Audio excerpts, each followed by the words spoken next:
Can everyone hear me? Yes? You can hear me? Okay, I'm going to come down off the podium because I can't sit like that, right? All right. Well, hello, Ohio. 240 of my new closest friends. I love it. All right, problem to solution. Some formalities out the way. I do have a relationship with the industry disclosure relevant to the content of the CME activity. The objectives are simple. It's just to review the points of our entrepreneurial journey, our story, and to describe the difference between an idea, an invention, and innovation, as well as to identify the characteristics of nurses and entrepreneurs. Now, my personal objective is to give it to you straight, just to kind of give you the story that I've had to go through, right? And since I'm going to give it to you real, I thought I'd throw this in there. I may use some little languages that seem to be edgy at times. But I'm going to tell you my story through telling you a story about how I've been a dog, I've eaten an elephant, I've gotten a donkey to market, and we're all horses in a hole. Ready? So, the name of the presentation is From Problem to Solution, and since we're at an innovation conference, let's just agree that the solution that we're looking for is innovation. And the problem is there's little of it. But when do we actually start looking for the solution? Or when do things actually start becoming a problem, right? When is that?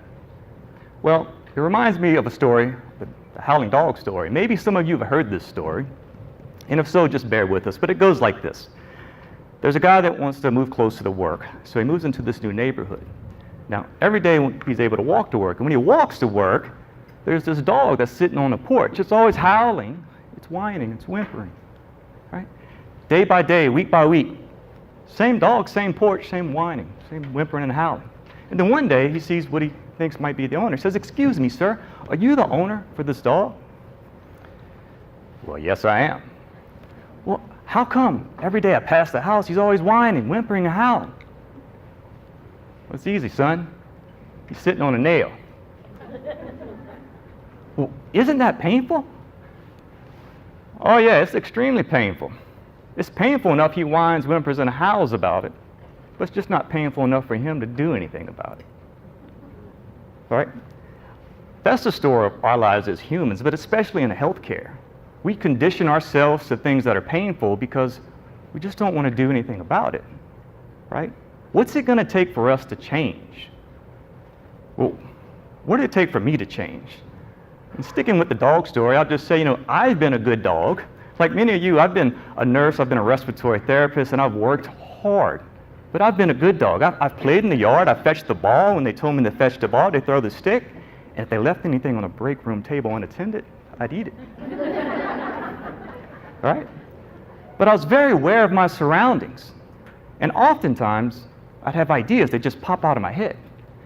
And no matter what I did, like to grab them in my teeth, I laid them at my leadership's feet. They didn't seem to go anywhere. And I'd start doing research. And I'd come across research from the International Healthcare Institute that says things like, we spend 75% of our time away from the bedside, right? And we walk up to 3 miles a day in search of equipment. 3 miles on average, some of you more. No wonder I feel like I'm chasing my tail. Does anybody else feel like that? And I felt like I was chasing my tail with leadership, because no matter what idea I brought to them, it was never enough. No matter what degree I had, it was never enough. No matter what position I had, it was never enough. No matter what institution that I worked in, never enough. And then I would be called into the office, and I would be told, "Wayne, that's enough. Quit ruffling feathers. Quit stepping on people's toes." And I'd leave the office feeling like this. I'm a good boy. I'm just trying to do the right thing. So how did I change? Well, it was a phone call. And it was a phone call very early in the morning. And the phone call was to let me know that my sister and my 2 nieces had just perished in a house fire. Right? Now, this was traumatic, but what was even more traumatic was what was going to happen in the next few days. See, I found out this wasn't an accident, it was a murder. And when I brought this to my leadership's attention, They said, Wayne, we understand what you're going through. You've had a few days off, but you know we just got this thing called HCAHPS, and we don't know what we're going to do about the hospital, and we are very short-staffed. We need you to come into work. What would you do? Have you ever felt betrayed? Have you ever felt anger? You're so numb you just couldn't do anything? So I decided to leave. But where did I go? Well, I'm from the South, if you haven't noticed. And I love to cook. And I started doing Google searching, and I got involved in something that was called Google+, right? And Google+ was this community where I was able to interact with other people that were educated and got into this community with cooking. And they said, Wayne, well, you're from the South. We're about to do this marketing study to where we're going to do this new thing that's called Hangouts on Air, which is now YouTube Live, but it was new and innovative then. And we're going to have several chefs from around the country. We're going to actually have Chef Dennis in Chicago. We're going to have Larry Faneri down from Trinidad, and we want you from Louisiana to cook for us. So I did, and I created a show called Looking for Good Cooking, right? Now, this is one of the shows. It took like an hour and 20 minutes, and we made a roux from scratch, which is a gravy. It's the base for our gumbos. And it caught somebody's attention because they invited me and Dawn, my wife, to a hangout in real life in Denver, Boulder, Colorado. And when we were there, I was actually able to make this for them live. And I got to interact with the community in Boulder, and they were looking at things like Google Glass back at the time. And they started talking to me, and we got to know each other a little more personally. And Chef Dennis says, Wayne, well, you're in healthcare. Don't you have ideas on how to improve it? I said, Chef, I have all kinds of ideas. I don't know what to do. In fact, one of my ideas that keeps popping up in my head is when it popped up last, when I was in a helicopter flying. All these tools just kind of fell on the floor when I needed an oxygen key. And I thought it'd be cool if you can just combine all that into one, right? And I've asked other nurses about it, and they said it would probably save them time. And Chef Dennis says, well, why don't you do something about it? That's why I didn't know where to go. He said, you got here from Google. Google it. I said, well, Chef Dennis, that's not really the issue. What's the issue is, it's the elephant in the room is it's all these things I don't know how to do. Right? I have an MBA, but I don't really know how to do financial forecasting. Nobody ever told me how do you pitch for an event to get venture capital funding. What do you do? And Larry, my friend from Trinidad, says, Wayne, hey, buddy, there's an old African proverb. It says, you know how you eat an elephant? One bite at a time. But for you, my friend, you need to start with the roux, because this gumbo is good. So that's what I did. I started with the roux, and let's just call roux my research. The first two books that I came across were Patent It Yourself and Run and Lean. Patent It Yourself, obviously, is how do you file patents, right? And Run and Lean was this new thing at the time. It was about agile engineering and how you make a one-page business plan, because just because I'm running lean doesn't mean it's cheap. I'm going to need money, which put me in a situation because I wasn't working, right? I married up. My wife was working.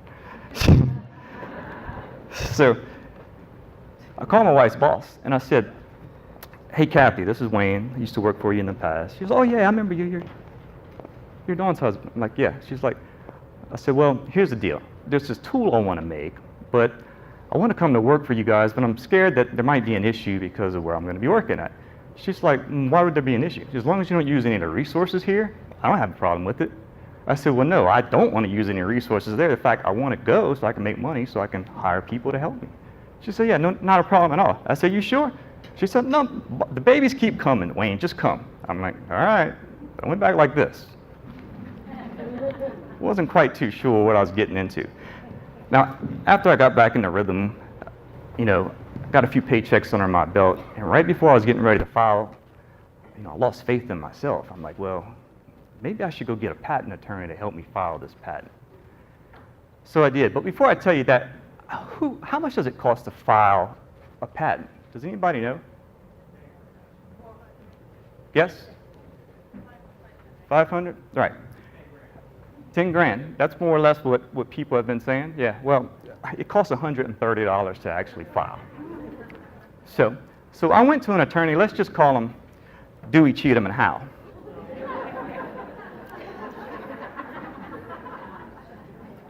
Because on the 30-minute mark of my conversation with this attorney, he stopped me. He said, son, let me stop you right here. He's like, before we go any further, it's going to take a $5,000 retainer fee, and it's going to cost about $13,000 to file this patent. And mind you, you have no engineering skills, you have no drawing skills, you're not an attorney. The chances of you getting this patent are slim to none. So I'd advise you not file the patent if you don't have the money. So I didn't file. Well, at least I didn't file with him. See, because I went home. I wasn't asking for his permission. I was asking for his help. I just wanted him to cross the T's and dot the I's. And this is where I went, uspto.gov. It's the same place they have to go to file. And he was right, though. I didn't know how to draw, but I knew how to use something called Windows Snip. Would you like to see what we actually filed for our provisional patent? Right? All I did was took things from the internet, clipped them, and cut them, and pasted them. And I was able to file this for my provisional patent, not the non-provisional. I filed this, but I was also able to take this down to an engineer, and we made our first working prototype. But just because I had my first working prototype, I still needed to figure out how am I going to be able to make money with this, right? So I started reading up again on Running Lean, and it teaches you here, there's this thing called a one-page business plan. It kind of kicks the old business plan out of the door. You know, it's the 9 core principles of what every business needs to have, and it's really about going out and doing customer discovery. But I show you this because at the time, I had this so I can go down and try and get some grant money, maybe because I'm a veteran, maybe I can get a loan. So I went to the SBDC, which is the Small Business Development Center. And of course, when I get there, the first thing Heidi asked me, she says, can I see your business plan? I said, sure, here it is. 1 sheet of paper. She looks at it and goes, ha! Are you joking, son? I was like, no, this is a new thing. I got this from friends in Boulder. It's 1-page business plan, right? She's like, that may work in Boulder, but dog ain't gonna hunt over here, all right? You might want to take that to Shark Tank. So I left, and I went to Shark Tank. Kinda, right? It was a Delta Region Authority. It's just a small Shark Tank. It's the local investors and local little angels, and I pitched to them. And it's fair to say that when I pitched, it wasn't my best pitch ever. I've never pitched before. In fact, I didn't win the crowd. I didn't win the judge. But I did win one person, and that one person came up to me after and said, Wayne, I love what you and Dawn are doing. It's like, I get it. I mean, my mom, she had cancer, and she just died from the last 10 months. She was in Houston. I'd see the nurses come in and out of the room, oftentimes using that hemostat for things I didn't think it was designed for. Y'all do that? And he says, I'd love to give you some seed funding, but you have to promise me, you know, and give me some paperwork that shows it's free and clear of the hospital. I said, you're on. That's not a big deal. I called up Kathy on the way home, left her a message, she didn't answer. Left her another message, she didn't answer. What's going on with this? Well, I finally get an email from her, but it's not just from her. You see, it's the email from her with Human Resources and Corporate Compliance. And I have a mandatory meeting on Monday. So I go to the meeting after the formal introduction. Kind of went something like this. Mr. Nix, I am the corporate attorney, and we'd like to advise you that any work or authorship, invention, or other creation created by a colleague during the scope of the colleague's employment with this institution shall be considered property of the institution, including any patent, yada, yada, yada, yada, yada, right? I'm like, I know. Kathy said it wasn't a big deal. And luckily, Kathy, the CEO, she backed me. She said, I didn't know anything about that. He didn't use any of our resources. I didn't think it was going to be a good idea. You know, it was no big deal. So I said, well, we'll give you this patent, but anything going forward, it belongs to us. Now, I was actually okay with them on the patent. My issue is they didn't want to do anything with it. I'd already spent about a year and several $1,000s of my money, and I got to let this thing die? And I told him that, so I'm not going to let this die. In fact, I've been talking to other nurses, and he stopped me. He said, that's where I want to stop you right there. We've heard you've been talking to other nurses, and we'd like it noted for the record that Mr. Nix has been instructed that in doing so, he is committing an act that's called tortious interference. Right? Ever heard of that? What this means, basically, it's a tort law violation that says, if I know there's a contract, and if I know you signed that contract, and if I cause you to do something to break it, and it causes some sort of financial strain, either on you or the institution, I can be held liable. Right? So they muzzled me.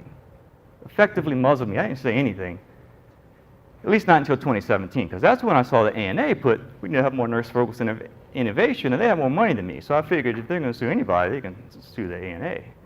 Right? And I didn't know about Cleveland Clinic. I'm way down south, literally, like, what, 60 miles from the Gulf? There's just not much going on down there. So I left. I mean, what would you do?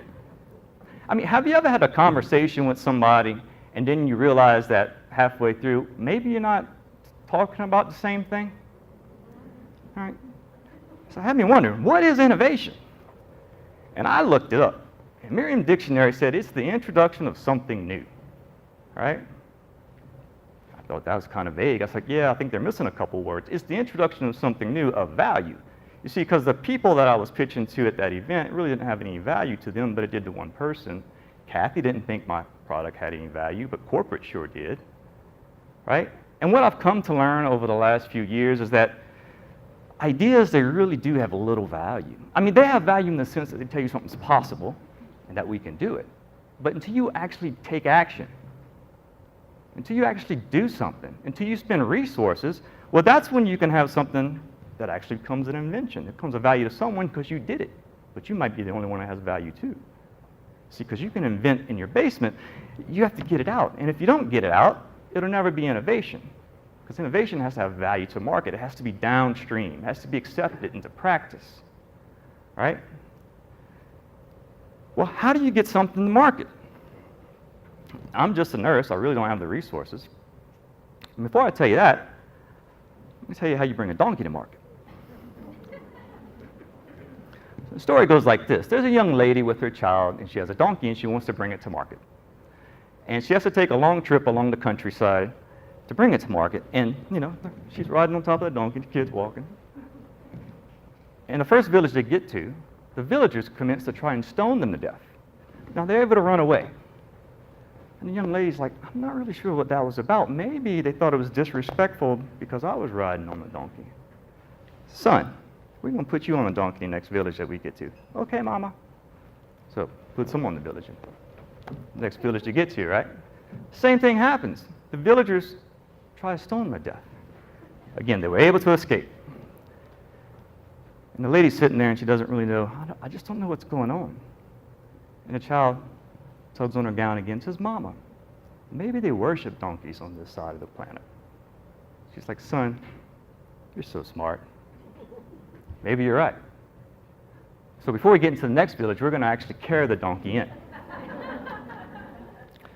So right before they get to the next village, they pick the donkey up, put him on their shoulders, and they're starting to carry him over this little bridge. All of a sudden, they drop the donkey. It falls 300 feet below into a river and it drowns. The moral of the story is this. They were trying to please 3 different people. If you try to please everyone, you're more than guaranteed you'll always lose your ass.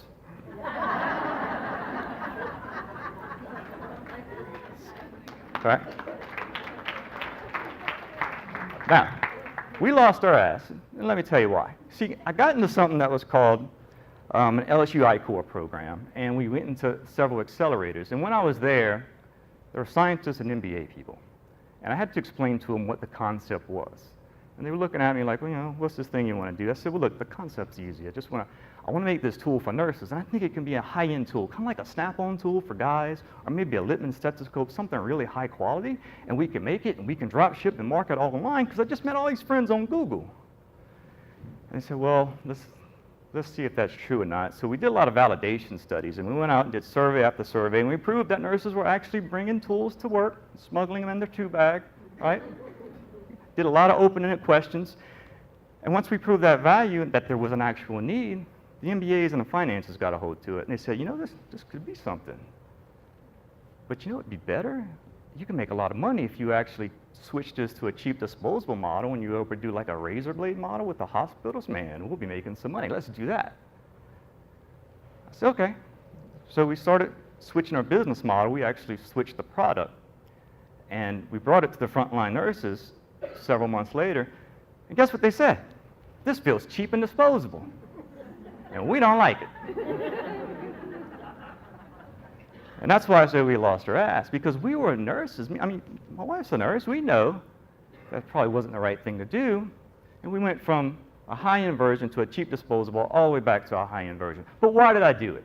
Again, I didn't really lack the confidence. I mean, I was lacking confidence. I wanted it to be easy. I wanted it to be like this. Right? Easy path. No matter what, it winds up being like this. It's just like when you're delivering care at work, right?